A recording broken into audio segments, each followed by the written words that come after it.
بسم اللہ الرحمن الرحیم، السلام علیکم۔ پروگرام ہے دنیا میرے آگے اور میں ہوں مشتاق منہاس اور میں نصرت جاوید۔ جی نصرت صاحب، مجھے پتہ ہے آپ ڈسکس کرنا چاہ رہے ہوں۔ اس وقت آپ کو پتہ ہے سیلاب کی کیفیت ہے، ایک بڑا ریلا جو ہے وہ سندھ کی طرف بڑھ رہا ہے، وہاں پر یہاں پر تو تباہ کاریاں کر کے وہ آگے جا رہا ہے، یہ ڈسکس کرنا چاہ رہے ہیں۔ لیکن مجھے ایک بتائیں، یہ آصف علی زرداری صاحب آپ کو ملتے تو ہوں گے نا؟ جی آپ کو مجھے پتہ ہے فون شون تو کرتے ہیں کوئی نہیں، پھر بھی سچ کیمرے کے سامنے نہیں آپ کہیں تو دیکھیں جو چیز کیمرے کے سامنے، مجھے پتا آپ جھوٹ نہیں بولتے، کرتے تو ہیں نا؟ میرے سے اب بہت دن ہو گئے۔ اچھا بہت دن ہو گئے، ٹھیک۔ آپ نے سمجھایا نہیں کہ یہ کیمروں پھر بھی اتنے ملک سے آواز اٹھی، لنڈن کے جو وہاں پاکستانی اوریجن کے لوگ ہیں انہوں نے بھی کہا، اس کے ساتھ ساتھ الطاف بھائی نے بھی کہہ دیا آخر کا کہ بھائی آپ نہ آئیں ادھر، اس کے باوجود وہ چلے گئے۔ آپ یہ کیا ہے؟ یہ نہیں کوئی عزت نفس، کوئی آپ اس کو مذاق میں نہ لیں، میں سیریس بات کر رہا ہوں۔ اچھا مشتاق، میں نے تمہیں ہمیشہ سیریس بات کرو اس میں ہمیشہ تم سے درخواست کیا کرتا ہوں کہ ہمارے جو پروگرام کا موضوع ہو اس پہ رہا کرتے ہیں، فوکس نہیں۔ یہ تو پاکستان، یہ اب تمہارا مسئلہ یہ ہے کہ آپ کے نزدیک نصرت صاحب غیرت اور اہمیت، آپ ایک مذاق کے الفاظ آپ نے لیے ہوئے ہیں، جب بھی آپ کو طنز کرنا ہو آپ غیرت اور اہمیت کا نام لیتے ہیں، لیکن میرے نزدیک غیرت اور اہمیت کا ایک مفہوم ہے۔ اب میں کیا کروں؟ اچھا چلے، اب آپ نے خود یہ بھی کہا نا کہ میں کبھی بھی کیمرے کے آگے جھوٹ بولنے کی جرات ہی نہیں کر سکتا۔ ٹھیک ہے، ٹھیک ہے بھیا، میں نے آپ کو کیمرے پر ایک مرتبہ نہیں 2-3 مرتبہ کہا ہے کہ گیدڑ میرا بہت پسندیدہ جانور ہے، وہ 100 سال زندہ رہتا ہے، عقل مندی اور چالاکی اور بزدلی دکھا کے، اور شیر ایک بڑک لگا کے ایک دن میں فارغ ہو جاتا ہے۔ ٹھیک، یہ تو میری سوچ ہوئی۔ دوسری بات یہ ہے کہ میں نے یہ بات آپ کو بار بار کہی ہے کہ وہ آدمی سچا صحافی نہیں ہے جو کہے کہ کوئی بھی سیاستدان اس کا دوست ہے۔ یہ ہوگی دوسری بات۔ تیسری بات یہ ہے کہ ہمارا کام مشورے دینا نہیں ہے، ہمیں جو بات کرنی ہے وہ کیمرے پہ کرنی ہے۔ ٹھیک، اس کے بعد کی جو مسئلہ ہے وہ یہ کہ ٹھیک ہے تم اس طرح کی باتیں کر کے، لیکن یقین مانو اس سے لوگ تو خوش ہو جائیں گے تمہارے دیکھنے والے کہ لو جی آج پھر مشتاق صاحب پیغام۔ نہیں میں تو صرف یہ ایک بات سن لو نا، 18 کروڑ عوام ہے، اس نے ایک طرح سے جوتا مارا ہے صاحب، کہیں تو بندہ کھڑا ہو جائے، کہیں پہ کھڑا ہو جائے۔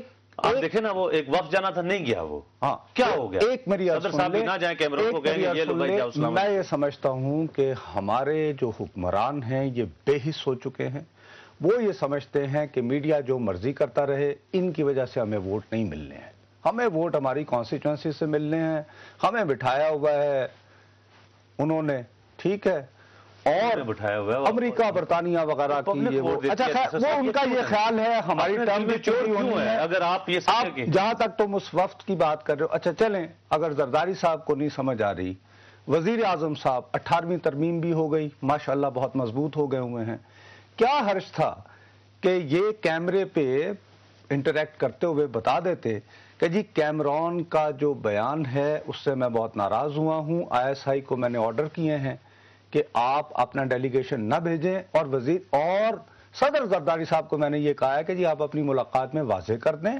کہ جناب آپ نے یہ کیا ہے، اس کے بعد ان کو یہ بھی کنوے کر دیں کہ اگر آپ ہم سے معافی تلافی یا کچھ اس کو ڈیمیج کنٹرول نہیں کریں گے تو ہمارا اور آپ کا تعاون سمجھے ختم ہے۔ ہاں، تو آپ کا خیال ہے اگر انہوں نے کہہ رہا تو صدر صاحب نے جا کے وہاں پہ یہ کیا دینا تھا؟ ارے بابا بھائی، جن لوگوں کے وہاں پہ محل پڑے ہوئے ہیں، سرے محل وہاں پہ ہوں، جن لوگوں کی انویسٹمنٹ ہوں، وہ جا کے کیمرون کو کہہ سکتے ہیں، ہمارے حکمران دبئی کے حکمرانوں کو جا کے کہہ سکتے ہیں اس طرح جا کے ملتے ہیں۔ اچھا مشتاق صاحب، اوپر سے آ کے 18ویں ترمیم کے بعد وزیر اعظم صاحب جو سمری بھیجیں گے جناب صدر کو، اس کی تعمیل کرنا آئینی فرض ہے، اگر وہ نہیں کریں گے آپ امپیچ کریں کہ جی میں نے آپ کو یہ انسٹرکشن دی تھی، ایسی کوئی بات نہیں ہے۔ لیڈر جو ہے نا، پارٹی جو ہے، دوسری بات یہ ہے ان کے پاس ہے، گیلانی صاحب کے پاس ہی، گیلانی صاحب نوکری کر رہے ہیں۔ اوکے، اچھا، اب میں نے اس موضوع پر اور کوئی بات نہیں کرنی، تم وہی کر رہے ہو جیسے کچھ ظالم لوگوں نے آج کراچی میں کیا ہے۔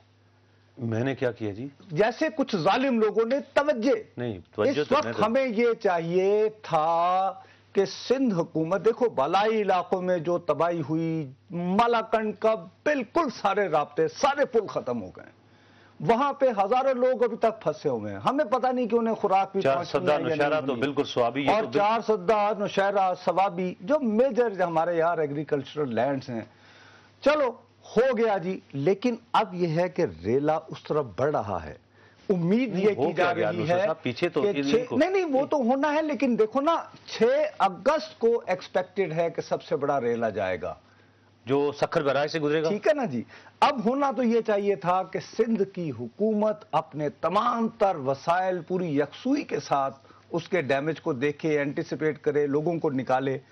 آج کے دن ایم کیو ایم کے ایک لیڈر کو، ان کے رضا حیدر صاحب جو ایم پی ہے، جی بالکل، ان کو مارا جانا، اور ان کے مارے جانے کے فوراً بعد تمہیں میسیجز نہیں آ رہے جس میں اپنی طرف سے فخر کا اظہار کیا جا رہا ہے؟ مجھے میسج آیا کہ مبارک ایم کیو ایم کے ایک بندہ. مقصد کیا